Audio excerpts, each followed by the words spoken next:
आपली शेडची तयारी कुठपर्यंत आली ना हेच दाखवायला आलो आहे मी तुम्हाला. पण त्या अगोदर अरे हॅलो ना पब्लिक, आपली शेडची तयारी ना ही खूप पटपट चालली आहे. बघा जवळपास आता वरचे खांब लावायची आपली तयारी चालू आहे. म्हणजे जे आपण कायच्या केलेल्या नाही आहेत ना तर तिथे आपण ना हे खांब आडवे टाकणार आहोत.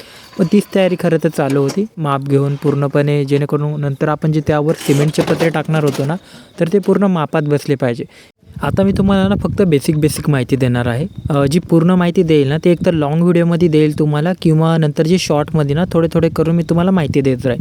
कारण की एका शॉर्टमध्ये ना संपूर्ण शेडची माहिती तुम्हाला देणं हे सोपं नाही आहे आणि ते पूर्ण पण होणार नाही. त्यामुळे मी एक पूर्ण लाँगच व्हिडिओ बनवेन आणि त्यामध्ये तुम्ही ना त्या संपूर्ण याची माहिती घेऊ शकता. आता फक्त मी तुम्हाला बेसिक माहिती देतो की आपण हे शेडचं ना आता मध्ये 13 फूटची उंची ठेवलेली आहे आणि बाजूनी जवळपास 11 फूटची उंची ठेवली आहे.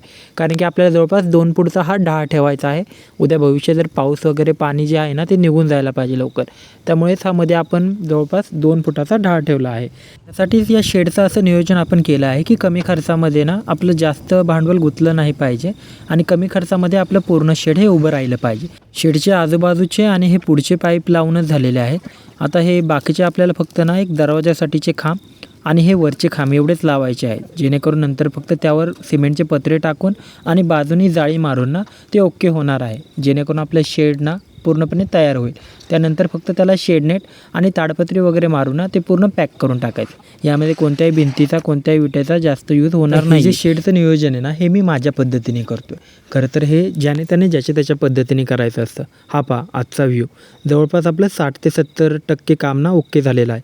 कारण मेन बेसच असतो आणि आपला पूर्ण मेन बेस ना तयार झालेला आहे. आता याच्या आतमध्ये ना कोबा वगैरे आणि ज्या रॅक वगैरे असतात ना रेशीम शेतीसाठीच्या त्या अजून बनवायच्या आहेत. पण ते काम पुढे आहे. आता फक्त आपल्याला हे वरून पत्रे वगैरे टाकून बाजूनी जाळी मारून घ्यायची आहे. तेही काम लवकरच होणार आहे.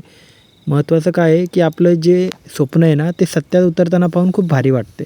कारण की याचं नियोजन मी जवळपास 2, 2.5, 3 वर्ष अगोदरपासूनच करत होतो आणि तो योग माझा आत्ता आला होता. असो, कारण देर आहे दुरुस्त आहे. आता मेन जे आपलं दुसरं काम होतं ना ते होतं तुतीच्या झाडांची आपली वाढ होत नव्हती. त्यांनाही काय बोलावं, कारण की आपली नवीनच लेवल आहे आणि त्यांना ना खत आहे ना नीट माती आहे. त्याच्यासाठी त्यांचं खताचं नियोजन थोडंसं करायचं होतं. केमिकलच्या खतांपासून तर मला थोडंसं लांबच राहायचं होतं, पण थोडाफार पहिल्यांदा डोस त्यांना द्यावाच लागणार होता. खताचं नियोजन बघूयात पुढे. बाय.